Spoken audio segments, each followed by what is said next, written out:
So let's bring in our political analyst and professor at Curtin University, Joe Siracusa. He's in the US for us at the moment. Joe, good morning to you. So good evening where you are. What do you make of this kind of progress? Good morning, Pete. Well, it's one step forward and two steps back. It's a big deal because it's the first time in 30 years anybody's going to do anything about gun safety or gun control. And you're right, they're going to put resources into this, mental health resources into the schools and that kind of thing, and put in the red flag. But this money has to be accepted by the governments of the 50 states.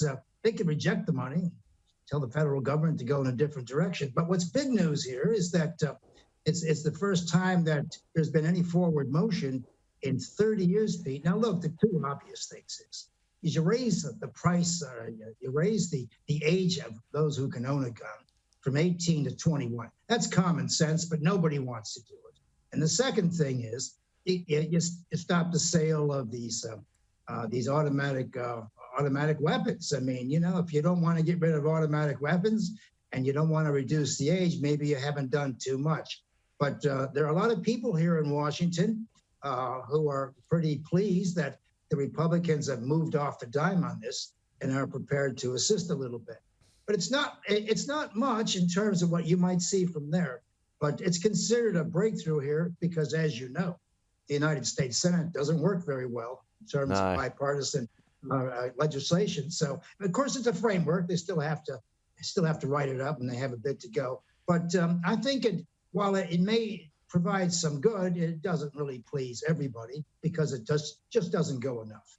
I mean, even if you do raise the age, though, Joe, an 18-year-old's still going to be able to find a gun if he or she wants to because they're everywhere. So what's it going to do? Yeah. The horse is well and truly bolted on this one.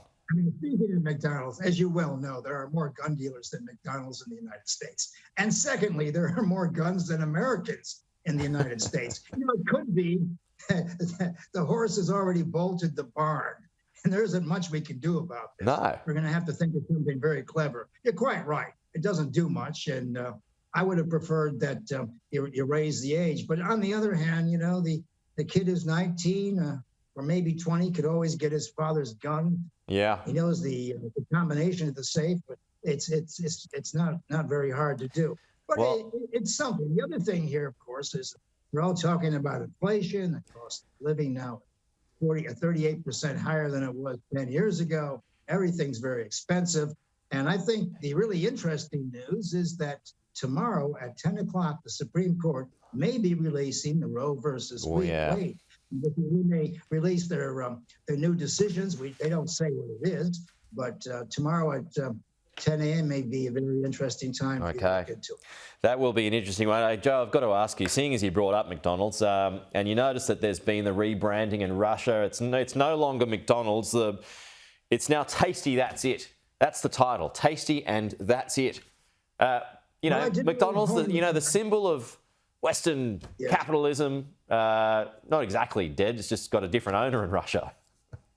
Well, there were 1,300 McDonald's and about 65,000 young people working for McDonald's, and McDonald's has kept their original suppliers there. That company they sold it to, McDonald's has the option to buy it back in 15 years. Now, they're not saying that the Ukraine war is going to go on for 15 years. What they are saying, Pete, is we want this thing back because, McDonald's hamburgers is really a license to print money.